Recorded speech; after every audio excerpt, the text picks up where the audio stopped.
On this podcast episode, I speak with Lara, who runs Maison Jar out of Brooklyn, New York, which is a refillery and grocery store. Lara shares her business experience on scouting out a brick and mortar location in New York City, the importance of building a community of local food vendors, and the power of leveraging social media for your business. Welcome to another episode of the Veteran Foodie podcast, where the mission is to educate military-connected food and beverage business owners by spotlighting other entrepreneurs who share their experience and advice. My name is Stephen Hellman. I used to cook for a couple hundred salty sailors in the U.S. Coast Guard on ships sailing through the Pacific, Central America, Hawaii, Alaska, and the Arctic Circle. Now I run this podcast and my YouTube cooking show called Hellman's Kitchen. You can find all my info and episodes on www.hellmanskitchen.com. So I am the owner and founder of Maison Jar. Like Stephen said, it's a refillery and low-waste grocery store. And we've opened more than a year ago, actually, 14 months ago. So we actually celebrated our 1-year anniversary in April this year. For those who don't really know what is a refillery / low-waste grocery store, we're basically a one-stop shop for food, personal care, and home essentials, but all the products are sold without unnecessary packaging. What does it mean?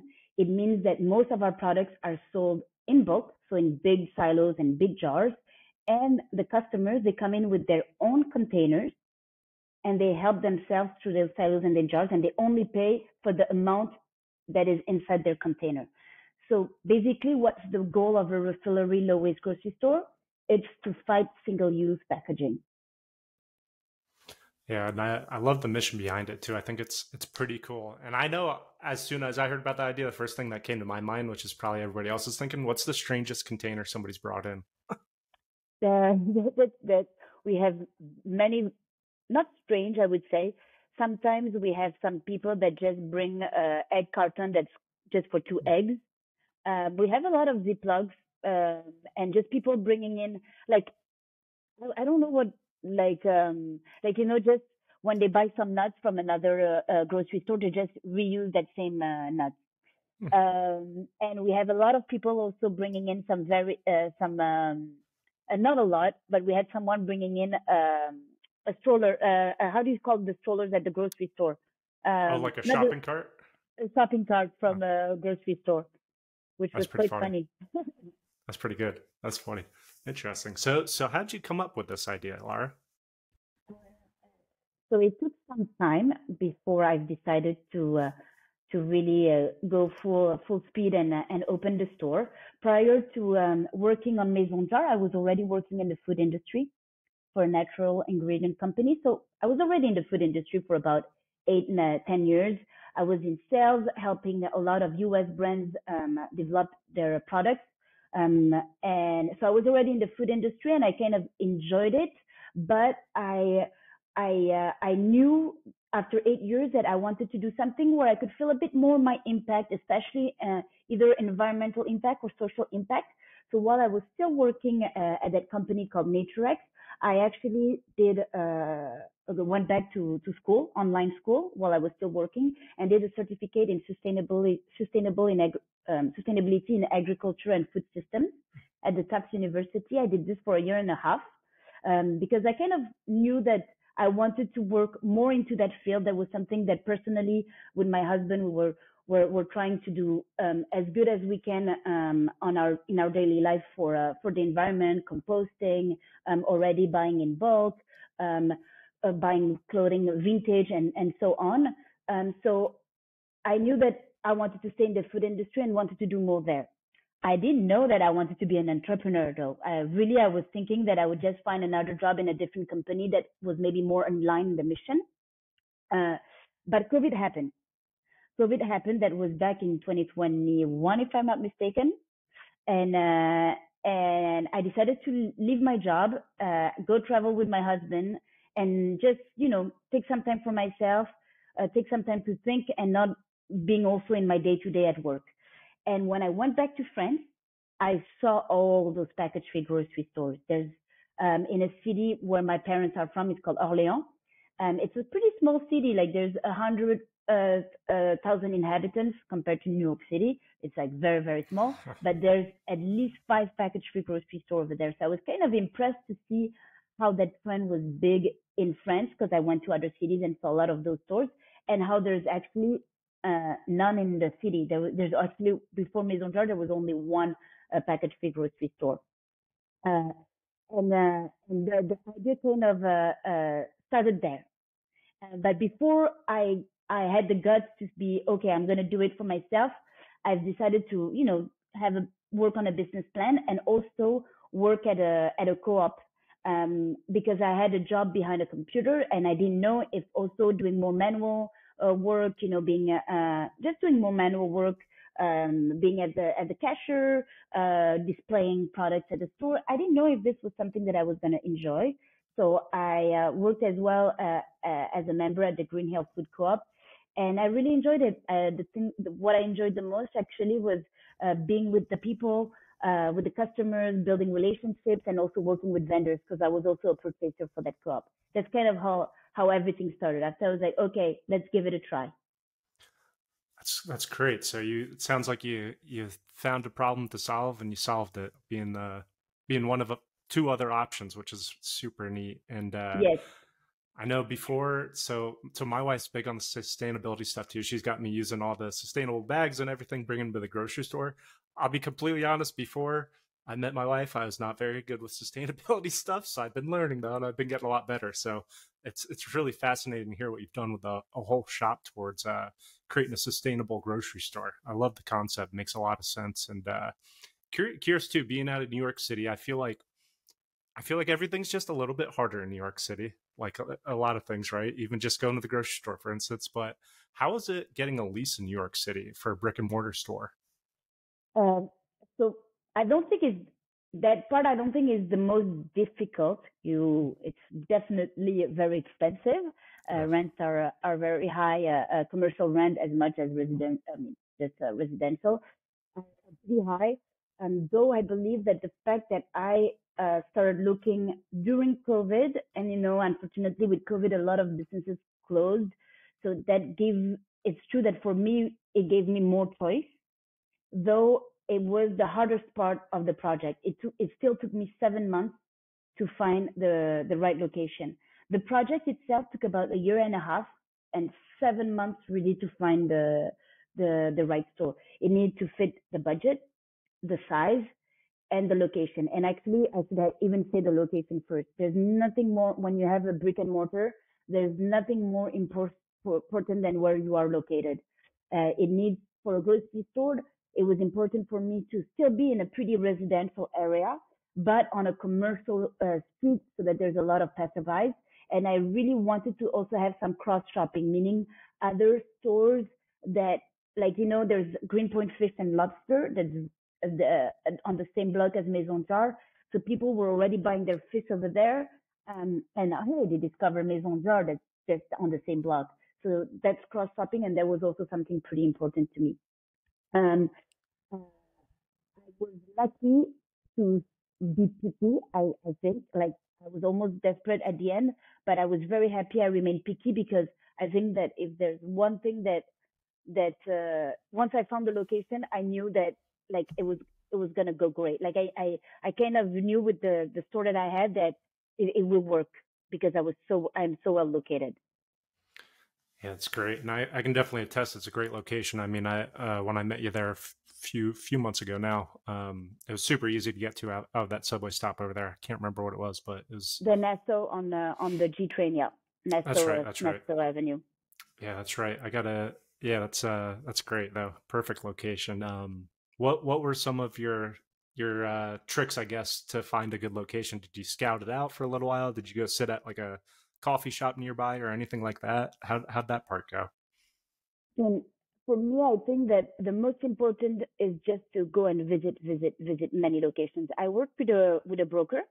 I Hmm. think that's also important. I know that there's a fee in working with a broker, but I think that it's really useful because they have the connections and they can also help. Like working on the contract is much easier actually to work with a broker that's very familiar. They can tell you if maybe the landlord is exaggerating on some of the clauses. You also work with a lawyer, but I feel that a broker can really help, and you can also get into some stores and locations before others when the broker has that relationship.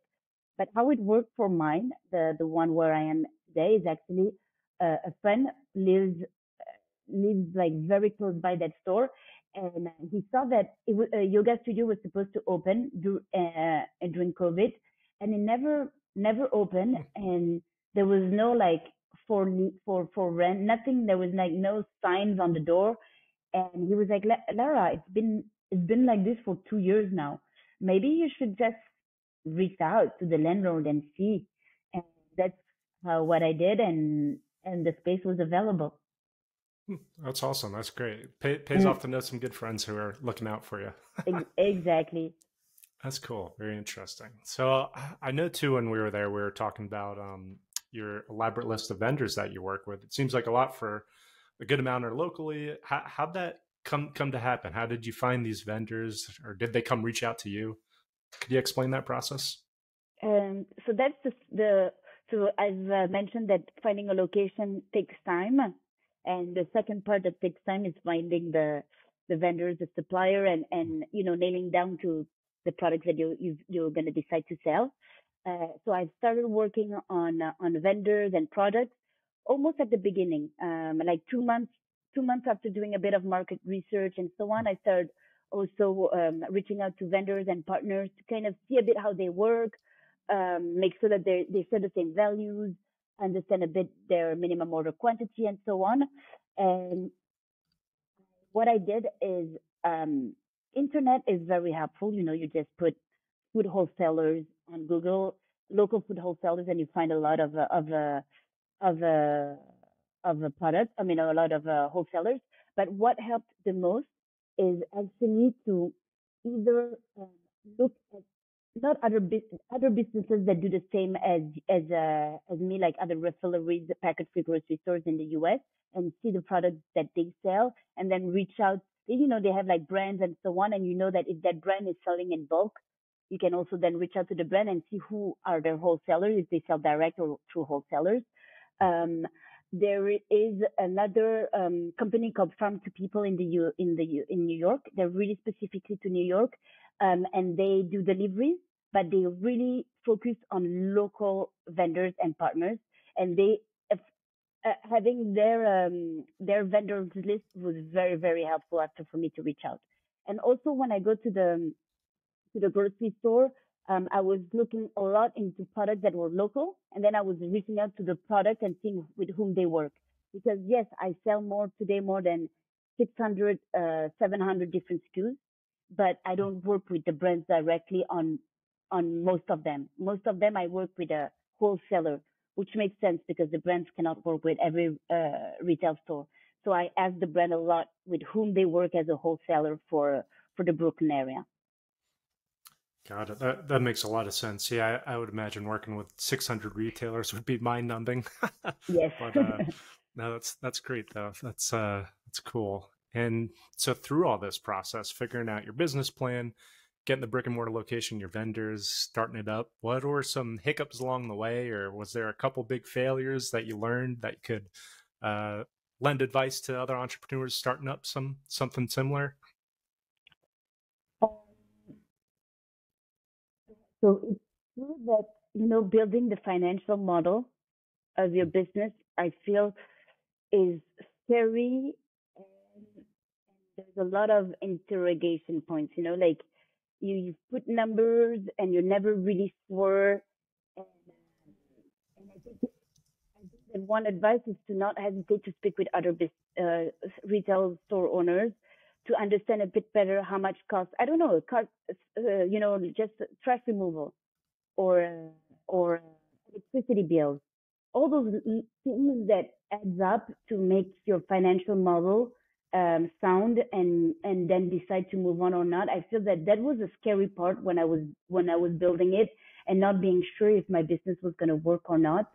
So I think that if I were to redo, I've spoken with a lot of refillery uh, store owners in the U.S., but I think that I would have also spoken to more businesses within the New York City area, because a lot of stuff are just tailored to the city, and I think that you don't need to just pick refillery grocery store to have those type of data. I think that's one of my tips. Just speak with a lot of business or small business owners that kind of are in the same field that have some of those numbers that could help you. Because I think it's important to have a financial model that you feel comfortable with, and those are not always easy to build. Um, Another thing that was a struggle, I think I was pretty lucky in terms of building out the space. You know, you have to work with an architect. I worked with an architect. You don't have to. I worked with an architect. You definitely need to work with a general contractor who's going to build out the space. And I think that it's important to be flexible with timeline, understand that there are going to be some hiccups down the line, but not being too stressed about it. I was pretty lucky. I feel because landlords give you 3 months to before you open the store, so that like you're not having any sales. By the time you build out, they want you to succeed, your landlord. So they give you some 3 months. Those are things that you negotiate. And I was lucky enough. I was able to negotiate 4 months, and I opened the store in about 4 months and a half, 5 months. So it can be a bit stressful, but I think that it's important to be mindful that there are going to be some hiccups, and work closely with the general constructor who's actually going to really help you arrive on the finish line on time. And another thing that's true that, and this I think is what happens with any retail store owners, is understanding and figuring out what is going to be your opening inventory, and making sure that you nail the volumes that you're going to bring in to your store, and especially on products that don't have a long shelf life like produce. So we had way too many produce when we opened the store, and I have to say that it was almost like funny how much produce we had to give away and in community fridges, or even just give away to customer because we had way too many. And that's always a difficult one to nail. I don't really have any tips for this. I think just starting slow, not being too bold, because people are just discovering your store. Yeah, that makes a lot of sense, and I know that was something I dealt with a lot as a cook in the military on the ship with the inventory management. It was always I think one of the harder parts about the entire thing. And I know like FIFO, like first in, first out is helpful, but to your point, it's so hard to nail correctly. Yes. Yes. That's the tough part. But interesting. I also really appreciate the advice about, reach out to other business owners in the similar industry. It's probably not as competitive as some of these entrepreneurs think it might be. Like, don't be scared about reaching out, right? People are here to help.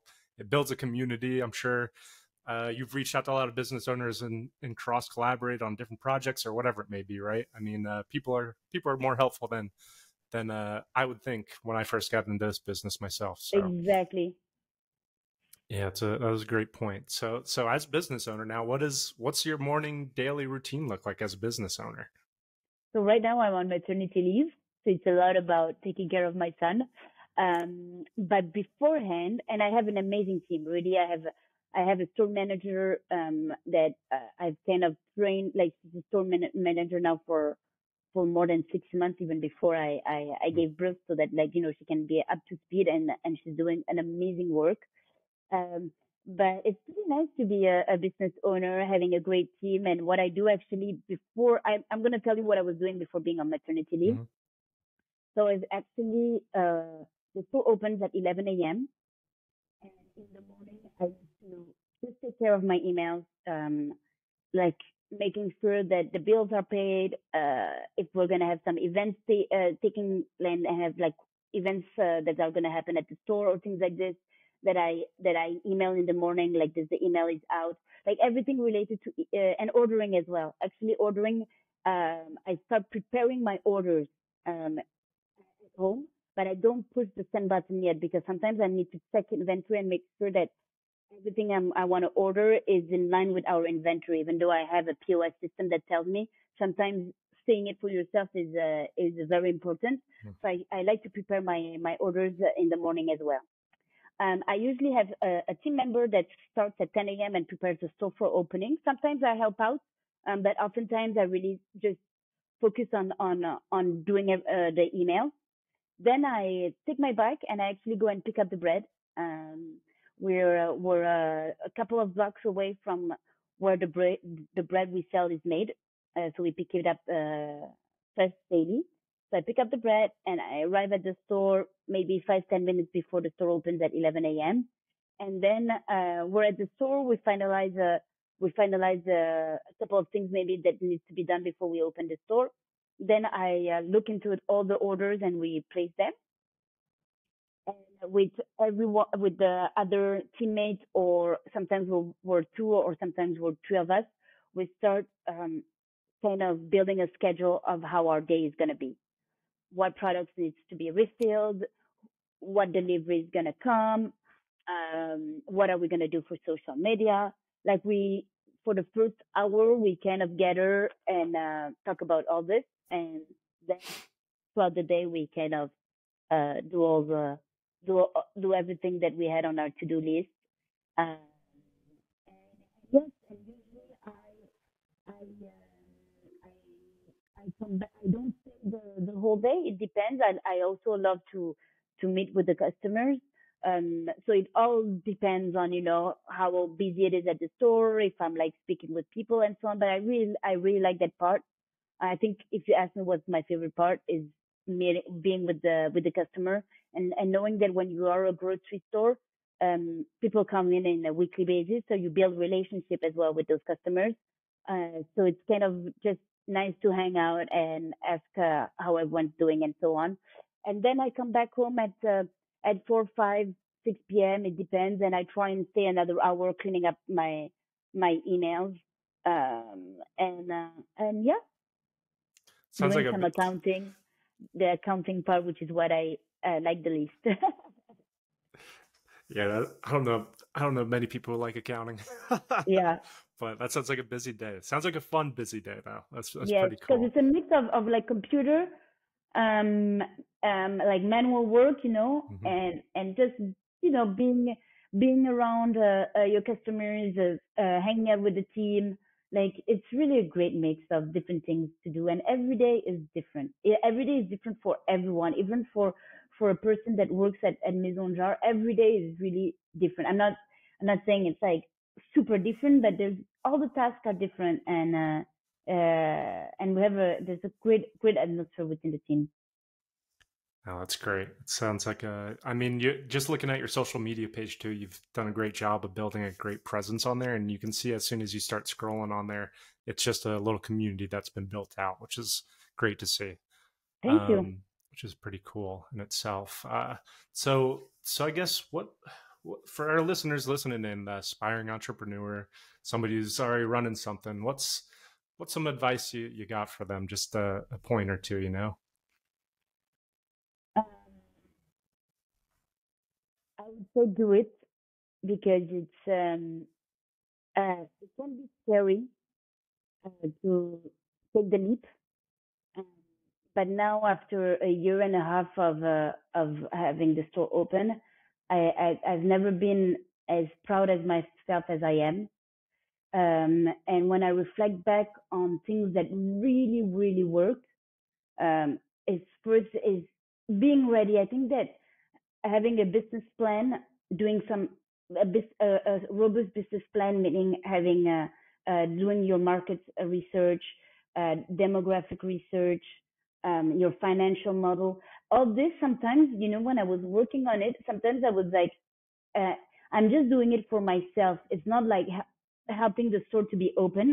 You know what I mean? Like, it's not like what's gonna make the store open, but actually,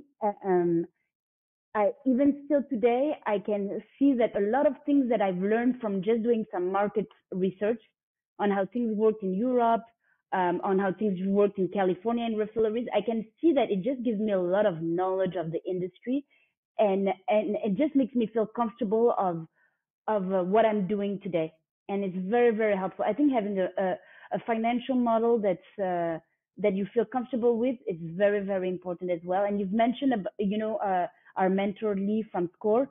Um, he can help with that. Like, we're not alone. There's a lot of free resources in building a business plan and helping with things that are more tricky when you're an entrepreneur. I've never done it before, and there is help for that. And I think that for me that was very, very useful.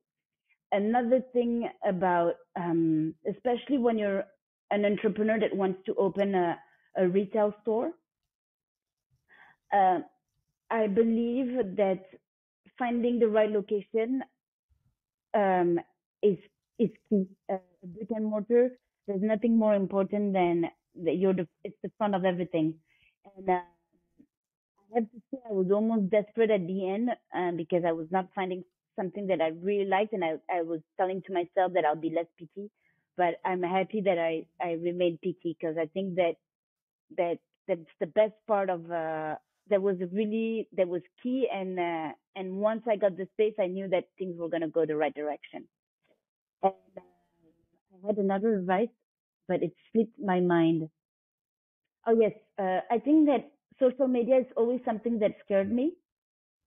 Um, but I because I don't have social media myself as a, personally, so I was really afraid of kind of having my like working on. It takes time. Social media takes a lot of time, and you want to make sure you do things right, that it reflects how you want the store to feel, how you want the business to feel, and so it's scary and it takes a lot of time. But I have to say that it really helps in building a community, and also to to give, how to say, um not a souvenir, but like that's something that will always stay forever, and it gives you your personality, and it's always gonna be there. Sometimes it's kind of nice to think about taking pictures, at the store, when something is funny happening at the store. Well, you're like, hey, maybe we should document it and put in our social media.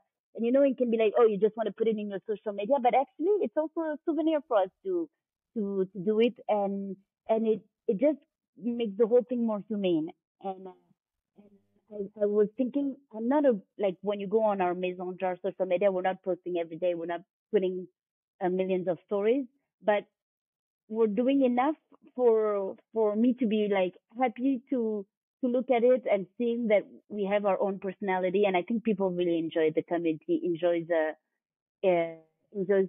seeing what we have to share on in our stories and so on.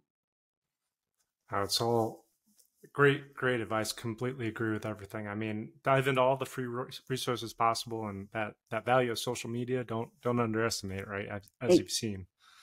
Yeah, 100%. So how do our listeners support your business? Where are you located? What's your website?